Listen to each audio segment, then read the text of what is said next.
In this video, I want to show you how to remove credentials such as passwords, secret keys, and other sensitive information outside your code.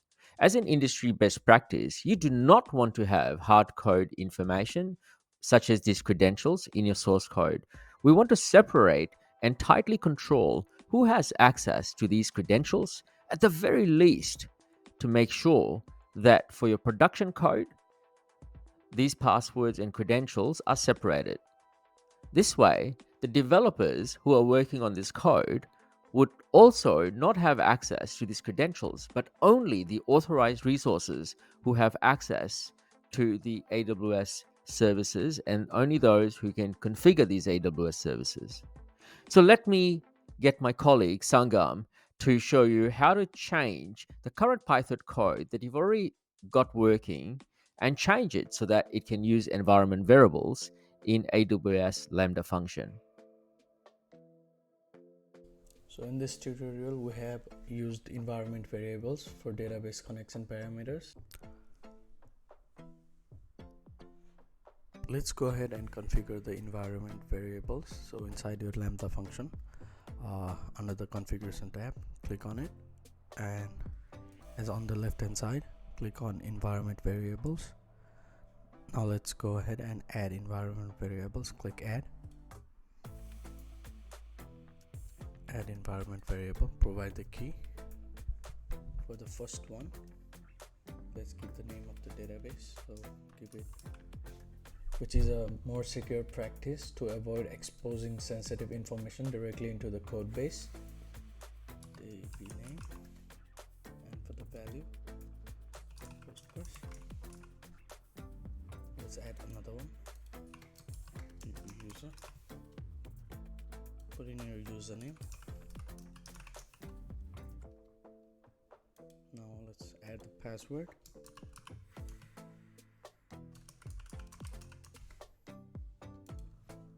Put in your password. Let's add host, and you need to put the endpoint of your relational database.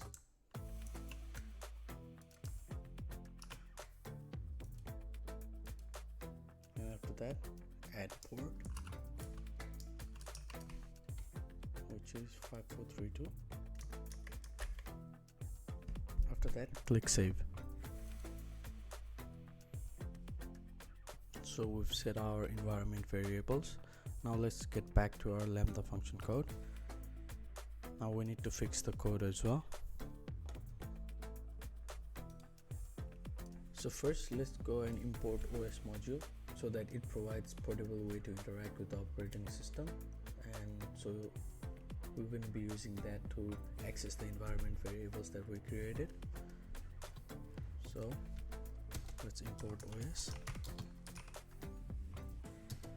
So after that, we will be using environment variables for database connection.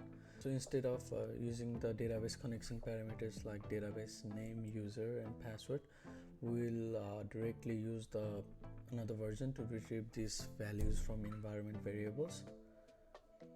This is quite a safe practice because it avoids exposing the information directly in code base. So let's go ahead and do that. So here we'll be defining the connection parameters in the Lambda handler, and we're gonna pass that. So we're gonna pass connection parameters to get database data function.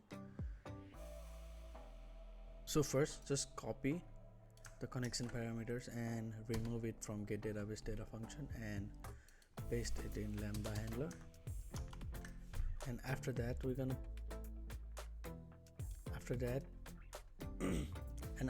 let's pass that connection parameter to get database data function. So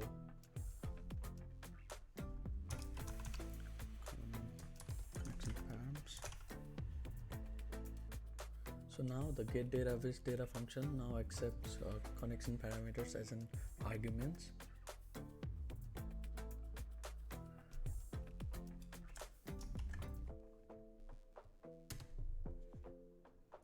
Now let's modify the connection parameters. So in the database, for database name,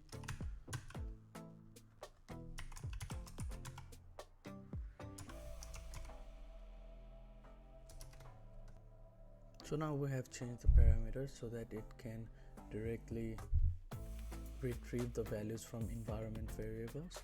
So make sure you have typed in properly the variables. So database host, name, password, port, and user.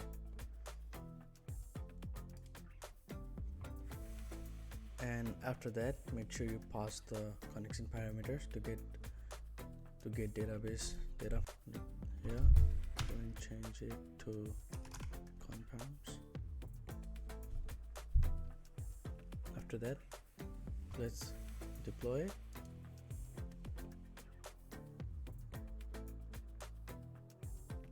Now click on test to see if it's working or not. So yeah, there you see, it's working properly.